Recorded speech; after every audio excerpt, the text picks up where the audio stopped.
Hello guys, welcome to another video. We're still on the Warlock today. We're now looking at the destruction spec. So we've done the demonology, just looking at destruction now. It's funny because like demonology has boxes for shadow bolts at the moment. You know, really ugly looking shadow bolts, which, I mean, it's beta so it's expected, but then you get on destruction and you get like rain of fire, looks like this, and you think, damn.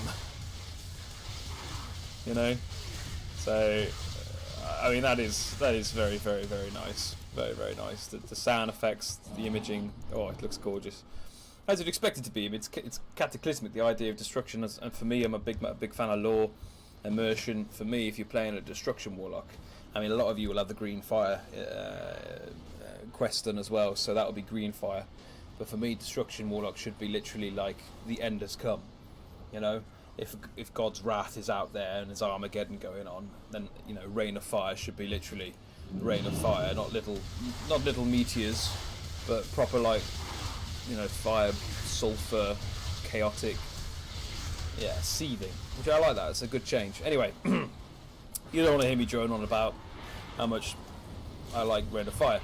Right, so talent changes. Not a lot, to be honest. There are some nice differences, but I'll start with the first here. So at the moment we've still got backdraft, we've still got the same effect. So when you do a backdraft, which I've done on the rock dummy, so I've missed, you get obviously backdraft, which is after you've conflagrated, you get incinerate and chaos bolt cast times on a reduced cast time, 30%. So there's a chaos bolt. Chaos bolt also looks pretty damn sweet as well at the moment. Let's just do another one, shall we? In fact, I'm gonna get that point actually. Get Havoc bound, put that on that, and then we'll do a Chaos Bolt. Let's have a look what it looks like. Yeah, so those are pretty tasty. There's a new talent though called Soulfire, which is a one soul shard cost, which is one less than Chaos Bolt, but it's got a ridiculous cast time. There's nothing that reduces the cast time. Conflagrate doesn't reduce it, and it is on a 45-second cooldown, but it does do substantially more damage than Chaos Bolt. Chaos Bolt tooltip right now at 2898, Soulfire at 3624. So, you know, quite a big buff. For example, we've got ourselves here. Let's just do a Chaos Bolt. Should come in around the 4,000 mark. Yeah, 4632. Let's get ourselves another Soul Shard. And Soulfire, longer cast time, 5 at 1-2. Not a massive difference, to be honest. Again, these are tooltips, this could change. I think the idea behind it's pretty cool, that you get this longer cast time, much more stronger damaging ability, but it'll be down to play style. For me, it's quite cool, but the damage doesn't really, at the moment, do enough for the cast time. So we've got the classic eradication, which is exactly the same as live at the moment. Chaos Bolt increases the damage you deal to the target. Flashover just gives you an additional stack of backdraft. So that's quite nice. So we'll go with Flashover, which I would do in a second, but I'm in combat. So we'll turn the imp off for a second. Second tier, we've got Reverse Entropy, which used to be, I believe, Chaos Bolt giving you haste. Now it's all your spells have a chance to grant you haste. So that's quite nice. Material Combustion I find quite tasty though. I've gone with that this time round. If you've got any Immolate left on it, which you should do, it will consume up to 5 seconds of that Immolate damage, and then do it instantly to your target. So just buffs that Chaos Ball even more. Again, not really doing much for the Soulfire in that instance. So we'll take Flashover, and then of course you've got classically Shadow Burn, which is blast the target, but obviously it's on a 12-second cooldown now, 12-second recharge rather. It has 2 stacks, same as your Conflagrate, and it does less damage than your Conflagrate. So it used to be back in the day, that was, I remember in PvP there were warlocks who would just spam you with Shadow Burn because it cost 1 soul shard and did just slightly less than the Chaos Bolt, and they just literally get 5 soul shards, they'd pop their Firestone, get ridiculous crit, and then go boom boom boom boom boom boom boom. All the meanwhile they'd got the rifts open from their artifact power weapon and they just one bomb you. It was disgusting. It was changed immediately, it was nerfed, and now Shadow Burn is in a place where it used to be, where it's now an execute feature, in the sense that if they die after you've Shadow Burn them, or within 5 seconds of it, you get soul shard fragments. Okay, not very I've never been into Shadow Burn myself, so I like internal combustion. I think it's quite cool that Chaos Bolt's consuming that immolate to do more damage. Right. Third tier, we've got ourselves pretty much the same tier as before. If you see my Demonology video, it's the same tier as Demonology. Demon Skin, exactly the same as live. Burning Rush and Dark Pact, exactly the same as live. Moving on. Inferno, so we've seen our Rain of Fire and how beautiful it is, how sexy it is. Inferno basically gives you a 20% chance to generate a Soul Shard fragment. Now, it costs 3 Soul Shards. Thingy Bob. I just don't want to target dummies that we can actually hit. Right, okay, so it costs you 3 Soul Shards. You see that I've got 3 Soul Shards. Let's use it. See how much it gives us. Okay, pretty much nothing. It's given us one fragment stack, and that was it. So, again, that might be a tooltip, might be beta. These things are prone to change. The numbers aren't quite fixed, but hey, technically speaking, if you're in a dungeon and you've got a lot of AoE going on, you could probably pop out a couple in a row without having to do much, soul shard making abilities. I can't even think of the words right now. Anyway, I've gone for Fire and Brimstone though, because I just like it. Incinerate now hits all your enemies near your target for 40% of the damage and generates a fragment for each additional enemy hit. Again, quite nice. Incinerate has also had a new spell effect. So it's quite nice. The explosion at the end is quite tasty. You see they kind of go up in flames like that. Anyway, so Immolate I believe hasn't changed. Oh, it has a little explosion there as well. So it's quite dark. It's quite gnarly. There's a lot of black smoke coming off it. So anyway, yeah, you've got plenty of Soul Shard generation going on here from that ability. So pump out a couple of Chaos Bolts. And then dump one Soul Shard. It's doing quite a lot of Soul Shard generation there, which is quite nice. So, that Rain of Fire is just so sweet. I must admit, the destruction effects in general, they look very tasty. I'm quite pleased. You would enjoy playing one of these dudes.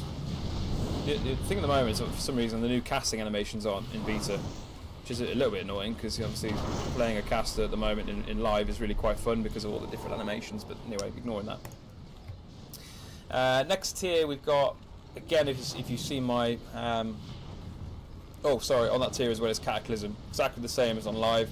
Reduced cooldown though, I think it was a minute cooldown on live, maybe 45 seconds, so it's only a 30-second cooldown now. And it's also a 1.71 cast, so considerably quicker than currently. Or when it even first came out. When it first came out, it was like a 5-second cast, but it one-shot something. So, which I always like those abilities. They're fun. They're quite setup. Anyway, so next tier is exactly the same as the Demonology video. Same tier. Dark Fury reduces the cooldown of Shadow Fury, which you get as standard now on all Warlocks. Stunning targets and an AoE like that.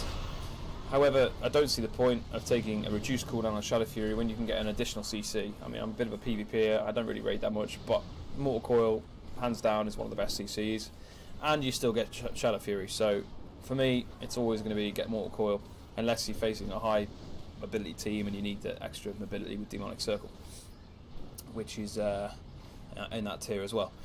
Now, level 90 tier. Really nice stuff in this tier, to be fair. We've got Roaring Blaze, which Conflagrate burns the target for an additional 6, 7, 8 fire damage over 6 seconds, right? So that's just additional sustain, a bit of a dot. Now, to give you an idea of the kind of damage that does, your Immolate is doing 2,000 over 18 seconds. Now, again, this will change. Numbers will be, juggled. But that's doing 700 nearly over 6 seconds. So it's a smaller dot, smaller duration. It's actually going to be doing quite a lot of damage over how many times you're going to be conflagrating over a match or a boss fight or whatever you want to do. However, Grimoire of Supremacy for me is quite tasty. I'll come back to that in a second because you've got Sacrifice at the moment, which is pretty much what it does on live. Sacrifice your demon. You get their command demon ability, so if you've got a Sucky out, you can get Seduce, or if you've got an Imp out, you'll get Singe Magic, I think. Currently one, yeah, Singe Magic. But it also gives your abilities a chance to deal 423. That's quite nice. That's, on an Incinerate, that's pretty much more than half the damage of an Incinerate. So potentially you're getting an Incinerate and a half out on every other Incinerate cast. So that's quite a big boost of damage. You're losing the pet. The second thing, the third thing in this tier though is the supremacy one. I quite like this idea because of course you've got your infernal. Now your infernal here is a 3-minute cooldown, so it does the same as it does on live. It drops down, stuns everything, does damage. But then what it does for 30 seconds, it will deal this damage every 1.7 seconds, but it generates a soul shard fragment every 0.5. So when you got him out, he's actually giving you quite a lot of soul shard gen. Now the reason Grimoire Supremacy is quite nice, for me it's a burst cooldown, it's quite tasty, is that while he's active, every soul shard you spend while he's active increases the damage of your Chaos Bolt by 8%. So you can imagine you'd be getting quite a lot of stacking Chaos Bolt damage. I mean, you really want to duck and hide when you know the Warlock's got his Infernal out. Just interesting. It's just a bit of depth. It's quite nice. I like that talent. Okay, final tier, Soul Conduit, exactly the same as live. No change there. Demon Fire, channeling Demon Fire, again, exactly the same as live. It's got a reduced cooldown there, obviously affected by haste. It performs exactly the same way as live. Dark Soul though is again another DPS cooldown I've chosen to go with because again the PvPer in me sees that as a, you know, the healer CC'd or the DPS is CC'd, now we're going to burst. So that for me is like Dark Soul, boom, pop that, pop your Infernal and just go crazy with loads of different abilities. So just to give you a kind of a rough idea then on rotation, obviously you start with your Immolate, you can do a Conflagrate straight away afterwards, and then you've got your Incinerate spam. You've got another Conflagrate out, keep your 2 stacks of Backdraft up. I should have more than 5 seconds of Immolate, and that will consume that. See, so I did quite a lot of damage plus the Immolate damage on the end. And obviously you want to keep Havoc up as much as you can, which is what I do not do, I just always forget. So yeah, it pretty much feels the same as live. However, it also doesn't. It also feels quite tasty. So let's just get ourselves some soul shard fragments up a second. And then we'll pop our Infernal and go to town on everyone, yeah? Alright, so we've got 5 stacks, 5 soul shards, we'll do a Conflagrate, we'll pop our Infernal, and we'll pop Dark Soul, so we've got extra crit. And we'll just do Chaos Bolt spam. So already I've got 32% more damage on my Chaos Bolt. I could probably Havoc that and get another stack, double stack. Yep, there we go, double stack. So now I'm on 64%. So you know, these are pretty tasty Chaos Bolt. Chaos Bolt cast coming in. We're 96%. No, and now he's gone, so I think I've got it to 106% then. So 100% increase on Chaos Bolt is huge. I mean, those are some big casts. So, you know. Anyway, guys, that's it for me from the Destruction Warlock. I hope you enjoyed it. Overall, feels very nice. Feels how it should, you know, this chaotic dude. I never expected many changes, to be fair, in BFA. Because Legion brought so many. But they've just done some really nice fine tuning, you know. So don't expect like your class to be overhauled. I mean, demo was, don't get me wrong, demo wasn't overhauled to be honest, but it was still a lot of substantial changes. Destruction very much feels the same. It's very much your rotation that you're used to now. Some snazzy new spell animations. It will feel really awesome to play, especially when you're bombing out Infernals left, right, and centre, and Chaos Bolt and everything. I never liked the look of Chaos Bolt as it currently is on live. Never enjoyed that look. What it looks like now is exactly how it should. A big globe of just destructive, chaotic magic that, when it hits you, it hurts. So that's always nice. Again, just for one last time, because, it's so damn sexy. Let's do Rain of Fire again. Because just look at it. I mean, fair play to the art team. For me, again, immersion's everything. That looks really sweet. So yeah, if you enjoyed the video, make sure you subscribe and like. Again, as my first video of Demonology Warlock, this is my second video now. So any tips or criticisms you want to give me, anything you want me to go into depth more in newer videos, please let me know. I just want to kind of give the information out there. A lot of my mates haven't got the beta, and I have, so I thought I'd do some videos mainly for them, but also for you guys. So thank you for watching, and I'll see you again real soon.